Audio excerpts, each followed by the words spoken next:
राधा वल्लभ श्री हरिवंश। आइए आज जानते हैं कि हम अपनी श्री जी की इत्र सेवा, चंदन सेवा और पुष्प सेवा किस प्रकार से कर सकते हैं। कौन से ऋतु में हमें कौन सा इत्र अपनी श्री जी को लगाना है, चंदन सेवा हमें किस प्रकार से करनी है और कौन से ऋतु में हमें कौन से पुष्प अपनी श्री जी को अर्पित करने हैं। आइए आज इसी विषय में जानते हैं। श्री जी की श्रृंगार सेवा में इत्र सेवा भी आती है। इत्र सेवा बहुत ही सुखद सेवा होती है। श्री जी को इससे बहुत ही ज्यादा सुख मिलता है। प्रिया प्रीतम को बहुत ज्यादा सुख मिलता है जब हम उनकी इत्र सेवा करते हैं। इत्र सेवा में हमें इस बात का ध्यान रखना है कि जब हम अपने श्री जी को इत्र लगा रहे हैं तो वो इत्र लगाने से कोई जलन या फिर कोई छरछराहट पैदा ना हो, इस चीज का हमें विशेष प्रकार से ध्यान रखना है। कोई भी ऐसी वस्तु जिसको लगाने से या जिसको अर्पित करने से हमारे श्री जी को कष्ट होता है, उनको जलन या फिर कोई छरछराहट होती है, ऐसी कोई भी वस्तु हम अपने श्री जी को अर्पित नहीं करते हैं। इसीलिए हम अपने श्री जी को अगर इत्र अर्पित कर रहे हैं, उनकी इत्र सेवा कर रहे हैं, उनके श्री अंगों की इत्र सेवा कर रहे हैं, विशेष प्रकार से अगर हम उनकी अंगों की इत्र सेवा कर रहे हैं तो उस इत्र से किसी प्रकार की कोई जलन या छरछराहट पैदा नहीं होनी चाहिए। इसीलिए सबसे पहले हमें स्वयं को देखना है। अगर जलन और छरछराहट नहीं हो रही है तभी हम वो इत्र अपने श्री जी को अर्पित करेंगे। दूसरी बात कि जब हम अपनी श्री जी को इत्र की सेवा करते हैं, उनके श्री अंगों पर इत्र लगाते हैं, तो जो इत्र होते हैं वो ऋतु के अनुसार लगाए जाते हैं। ऐसा नहीं है कि सर्दी में आप गर्मी के इत्र लगा रहे हैं, गर्मी में आप सर्दी के इत्र लगा रहे हैं। तो ऋतु के अनुसार हम अपनी श्री जी की इत्र सेवा करते हैं। तो आइए अब देखते हैं कौन से ऋतु में कौन से इत्र का उपयोग किया जाता है हमारी श्री जी की सेवा में। बसंत ऋतु में हम गुलाब के इत्र का उपयोग करते हैं। ग्रीष्म ऋतु में मोगरा और चंदन के इत्र का उपयोग किया जाता है। अगर बहुत ज्यादा गर्मी है, बहुत ज्यादा ग्रीष्म ऋतु है, तो हम खस के इत्र का उपयोग करते हैं। वर्षा ऋतु में केवड़े के इत्र का उपयोग किया जाता है। शरद ऋतु में गुलाब के इत्र का उपयोग किया जाता है। हेमंत ऋतु में केसर के इत्र का उपयोग किया जाता है और शिशिर ऋतु में हीना के इत्र का उपयोग किया जाता है। इस प्रकार से ऋतु के अनुसार हम अपनी श्री जी की इत्र सेवा जो है वो करते हैं, अपने प्रिया प्रीतम की इत्र सेवा करते हैं। ऐसा नहीं होगा कि हम गर्मी के इत्र जो है वो सर्दी में लगा रहे हैं, सर्दी के इत्र गर्मी में लगा रहे हैं। इस बात का हमें विशेष प्रकार से ध्यान रखना है कि जो हम इत्र अपनी श्री जी को लगा रहे हैं वो ऋतु के अनुसार होना चाहिए। जब हम अपनी श्री जी की इत्र सेवा करते हैं तो इत्र सेवा हमें रुई के द्वारा करनी होती है, क्योंकि रुई बहुत ही ज्यादा सुकोमल होती है।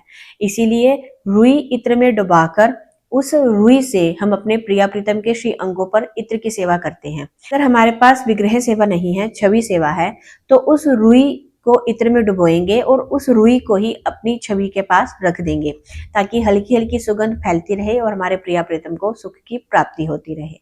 प्रकार से हमें अपनी श्री जी की इत्र सेवा करनी होती है। जब हम अपनी श्री जी की इत्र सेवा कर लें, उसके बाद हमें अपने हाथों को बहुत ही अच्छे से धो लेना है, क्योंकि उसके बाद हम भोग की सेवा भी कर सकते हैं या अन्य कोई भी सेवा करेंगे तो उस सेवा में हमारे जो हाथ है वो बिल्कुल स्वच्छ होने चाहिए। सेवा के बाद हम अपनी श्री जी की चंदन सेवा करेंगे। चंदन सेवा में हम अपने श्री जी के श्री अंगों पर चंदन की पत्रावली करते हैं, उनका चंदन से श्रृंगार करते हैं।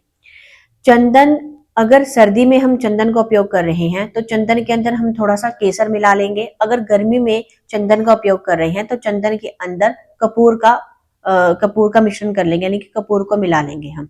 चंदन इतना ज्यादा महीन होना चाहिए कि चंदन में किसी भी तरह का कोई कण ना रह जाए। चंदन हमें इतना महीन करना है कि चंदन के अंदर किसी भी प्रकार का कोई कण नहीं रहना चाहिए। चंदन के अंदर कोई भी चंदन का कण या चंदन का कोई दाना ना रह जाए।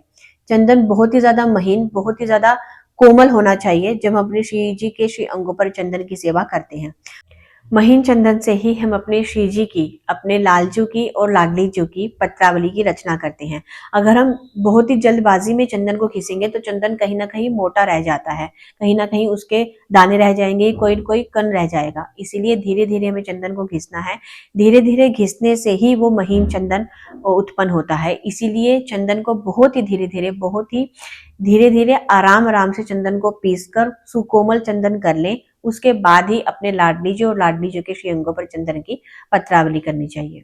जिस प्रकार से हम चंदन और इत्र में ऋतु के अनुसार उन वस्तुओं का उपयोग किया है, उसी प्रकार से हम पुष्प भी ऋतु के अनुसार ही उपयोग में लाते हैं।